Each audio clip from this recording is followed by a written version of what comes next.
Hi, my name is Juan Pablo Atondo and my team is David Avila and Sara Cañedo, and we will present to you the experiment of the growth of Erica vesicaria or arugula SSP sativa depending on the amount of perlite present in the soil.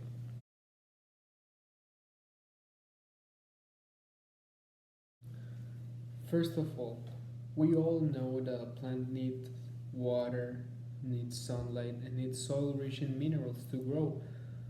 But the plant actually goes before growing about four stages. The first stage is the dormant stage.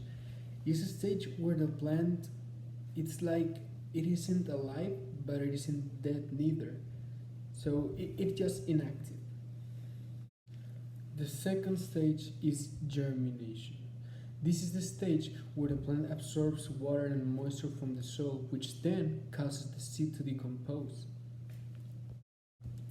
Sprouting is the third stage, and this is the stage where actually the plant looks like a plant, if that makes sense. In this period, the seed develops nodes and little roots that come through the seed layer. The fourth and last stage is the vegetative or flowering stage. Is when the plant already is doing photosynthesis, which helps the plant to flourish and give its nutrients to the world. But besides water and sunlight, the soil plays a major role in the plant growth as it works as a medium. There are five major functions soil provides for the plant growth. These are anchorage, oxygen, availability, water retention, and temperature modifications. Soil is made up to two main components minerals and organic materials. These two components have effects on the function of the soil. For example, sand provides large pore space and good water drainage, while clay does the complete opposite. Silt is simply between clay and sand. Anchorage refers to the function soil provides to plants by stabilizing the plants. Actually, there have been studies that help to improve the process of the plant growth.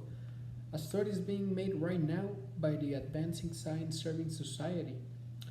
This research is focused on the process to increase the plant growth and production by 40%, and this is actually what we tried to discover. Mentioning this, the general objective of this was to determine the percentage of perlite present in the soil that promotes the best growth in the plant. Basically, the best way to grow a plant, the fastest way.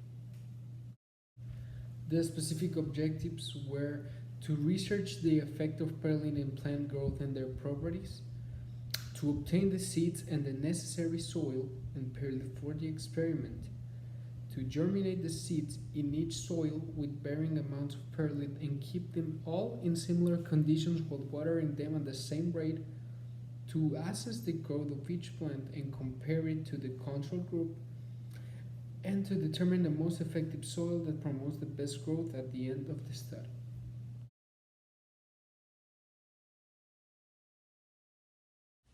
The materials that were utilized in this experiment are 1110.5 grams of pure soil, 4 red cups that were pierced at the bottom to create 5 holes for the purpose of drainage, 43.3 grams of perlite, and 12 arugula seeds.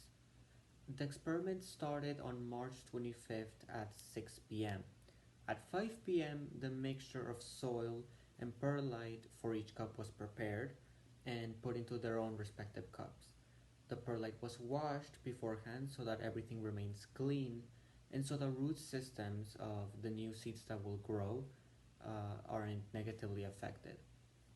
In this slide, the proportions of soil and perlite can be seen in each cup, as well as the grams of these. It is important to point out that the numbers shown in grams are approximations and not absolutes. These proportions were chosen to make sure that the experiment would work and so that seeds would survive.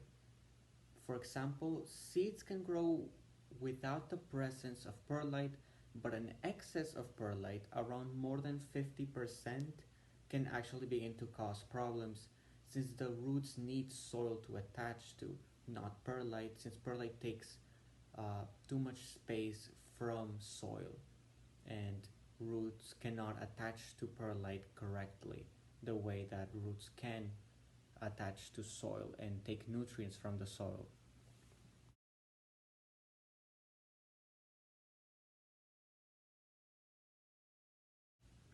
After this, three seeds that were randomly selected were planted in each cup around 3 to 5 millimeters deep.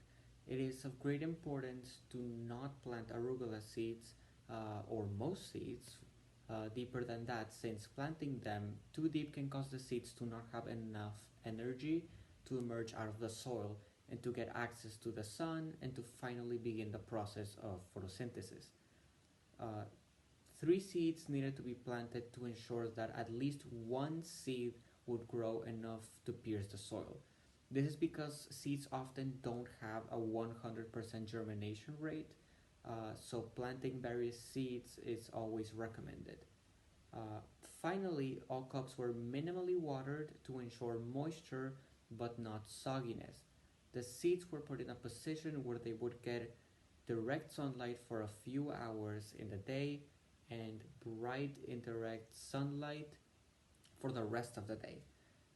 Seeds must get plenty of sunlight to ensure survival and healthy growth, since new seeds need to get as much sunlight and energy as possible to be able to maintain their rapid growth. In this manner, light, watering, and container would all be controlled, and so the only variable that had changed would be the amount of perlite in each container.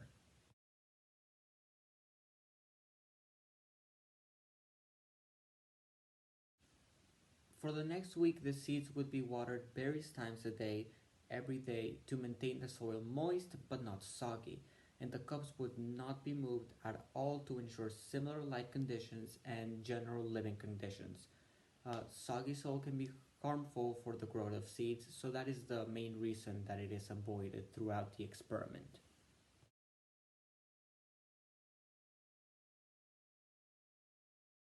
The results of this project were satisfactory, but there are also some recommendations that could have helped this experiment be even better and more precise. For example, the timing for seed germination or planting, that with a longer period of time, the measuring of the plant's growth could have been even better. To analyze how perlite is just another factor that helps to improve a plant's growth. Another factor that affected the results of this experiment was the amount of sunlight that the seeds were receiving during the day. A lighter sunlight placement for the plants could have helped them to stay more hydrated and humid during the day instead of drying mostly at the end of the experiment.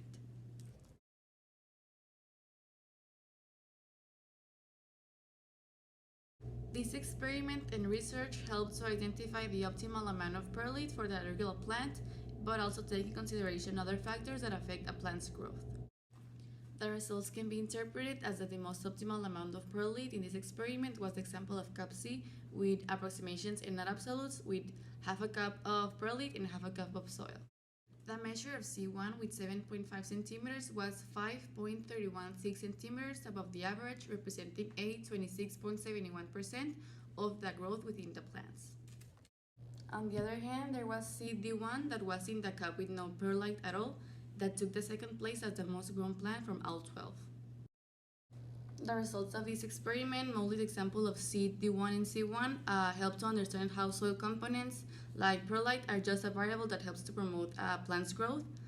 In this case, perlite helps the oxygenation of the plant.